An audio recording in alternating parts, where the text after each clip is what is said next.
루카 1장. 많은 사람이 우리 가운데서 이루어진 일에 대한 이야기를 정리하려고 시도했습니다.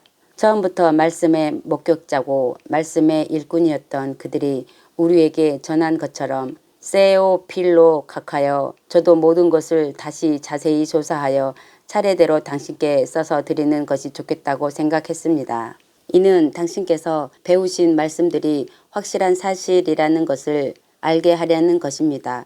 예후다 왕 헤롯 때에 아비야조에 속하는 즈키르야라는 제사장이 있었다. 그의 아내는 아하론의 자손으로 이름은 엘리쉐바였다. 그들 둘은 하나님 앞에서 의로웠으니 여호와의 모든 계명과 규례 안에서 흠없이 살아왔다. 그러나 그들에게 아이가 없었으니 이는 엘리쉐바가 불임이었고 둘 다 나이가 많았기 때문이었다. 즈카르야가 그 조의 차례가 되어 하나님 앞에서 제사장 직무를 수행하게 되었다.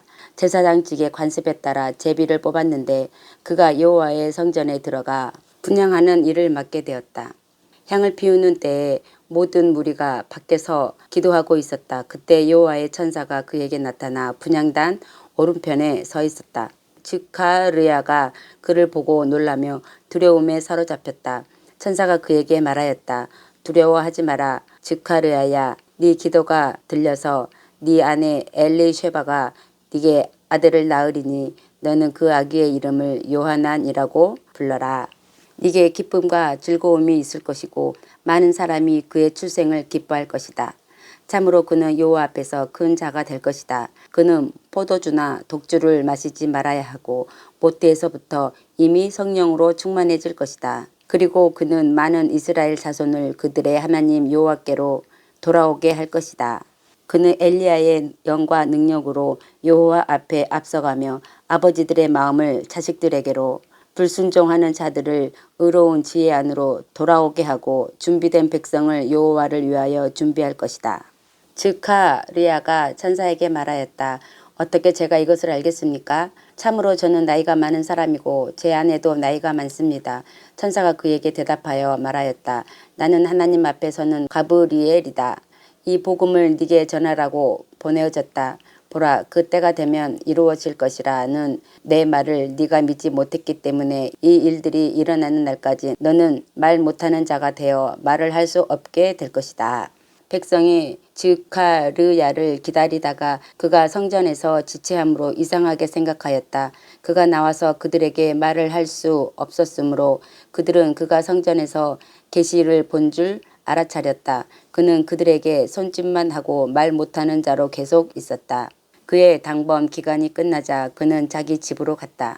이 날들 후에 그의 아내 엘리쉐바가 임신하여 5달 동안 스스로 숨어 지내면서 말하였다. 여호와께서 나를 방문하신 날에 내게 이렇게 행하셔서 사람들 가운데서 당하는 치욕을 없애주셨다. 6째 달에 가브리엘 천사가 하나님께로부터 갈릴의 나자렛이라는 성에 다윗 집안의 요셉이라는 사람과 약혼한 처녀에게로 보내어졌다. 그 처녀의 이름은 미르얌이다. 그가 그녀에게 들어가서 말하였다. 샬롬, 은혜를 입은 여인이여, 여호와께서 너와 함께 하신다. 그녀는 그 말을 듣고 당황하며 이 인사말이 무슨 뜻일까 하고 생각하였다. 천사가 그녀에게 말하였다. 두려워하지 마라, 미르얌아. 참으로 너는 하나님의 은혜를 입었다. 보라, 네가 임신하여 아들을 낳으리니 그의 이름은 예수아라고 불러라. 이 아기는 큰 자가 되어 지극히 높으신 분의 아들이라고 불릴 것이다. 그리고 여호와 하나님께서 그의 조상 다윗의 보좌를 그에게 주실 것이고 그가 야이콥의 집을 영원히 통치하리니 그의 왕국이 끝이 없을 것이다. 미르얌이 천사에게 말하였다. 내가 남자를 모르는데 어떻게 이런 일이 있을 수 있습니까? 천사가 그녀에게 말하였다. 성령이 네게 임하고 지극히 높으신 분의 능력이 너를 덮을 것이다. 그러므로 태어나실 거룩한 분은 하나님의 아들이라고 불릴 것이다. 네 친척 엘리쉐바를 보아라. 그녀도 늙은 나이에 아들을 임신했다. 불임이라던 자가 벌써 임신 6개월이다. 이는 하나님의 모든 말씀은 불가능이 없기 때문이다. 미르얌이 말하였다. 보십시오. 저는 여호와의 여종이니 당신의 말씀대로 제게 이루어지기를 바랍니다. 그러자 그 천사가 그녀를 떠났다. 이때에 미리암이 일어나 예후다 성에 있는 한 산지로 급히 가서 즉키르야의 집에 들어가 엘리쉐바에게 인사하였다. 엘리쉐바가 미르얌의 인사말을 들었을 때 아기가 그녀의 태 속에서 뛰어놀았다. 엘리쉐바가 성령으로 충만해져서 큰 소리로 외쳐 말하였다. 당신은 여자 중에서 복받았고 당신 태 속에 있는 열매도 복받았습니다. 내 주님의 어머니께서 내게 오시다니 이것이 어찌 된 일입니까? 보십시오. 참으로 당신이 인사하는 소리가 내 귀에 들릴 때 내 태 속에 아기가 즐거워하며 뛰어놀았습니다. 여호와께로부터 말씀된 것이 이루어질 줄 믿는 여자는 행복합니다. 미르얌이 말하였다. 내 영혼이 여호와를 높이고 내 영이 내 구원자이신 하나님을 즐거워하니 이는 그가 그의 여종의 비천함을 보셨기 때문입니다. 보라, 참으로 이제부터 모든 세대가 나를 행복하다고 할 것이다. 전능하신 분께서 내게 큰 일을 행하셨습니다. 그의 이름은 거룩하시고 그의 인애는 그를 경외하는 자들에게 대대로 있습니다. 그는 자기 팔로 권능을 행하시고 마음이 교만한 자들을 흩으시고 보좌로부터 통치자들을 끌어내리시고 비천한 자들을 들어 올리시며 줄인 자들을 좋은 음식으로 배불리시고 부유한 자들을 빈손으로 보내십니다. 그는 우리 조상 아브라함과 그의 자손에게 영원히 말씀하실 것과 같이 인애를 기억하셔서 그의 종 이스라엘을 도우셨습니다. 미르얌이 석 달쯤 그녀와 함께 머물고 나서 자기 집으로 돌아갔다. 엘리쉐바가 해산할 때가 되자 아들을 낳았다. 그녀의 이웃들과 친지들이 여호와께서 그녀에게 큰 인애를 베푸셨다는 것을 듣고 그녀와 함께 기뻐하였다. 8일째가 되자 그들이 아기에게 할례를 행하려고 와서 그 아버지의 이름을 따서 즈카르야라고 불렀다. 그러나 그의 어머니가 대답하여 말하였다. 아닙니다. 요하난이라고 불러야 합니다. 그들이 그녀에게 말하였다. 네 친척 중에 아무도 이런 이름으로 불리는 자가 없다. 그들이 그의 아버지에게 아기의 이름을 무엇이라 부르기 원하느냐고 손짓으로 물었다.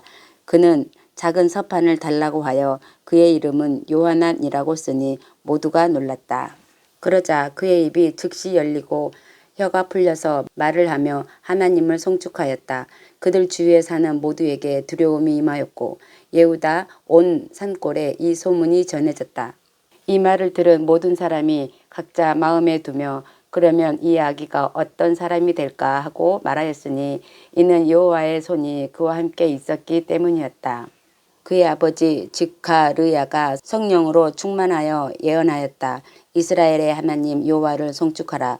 이는 그가 자기 백성을 방문하여 구속하셨으며 그의 종 다윗 집에서 우리를 위하여 구원의 뿔을 일으키셨기 때문이다.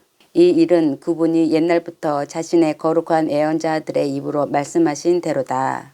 우리 원수들과 우리를 미워하는 모든 자의 손으로부터 우리를 구원하신 것은 우리 조상에게 인애를 행하신 것이고 그의 거룩한 언약을 기억하신 것이다.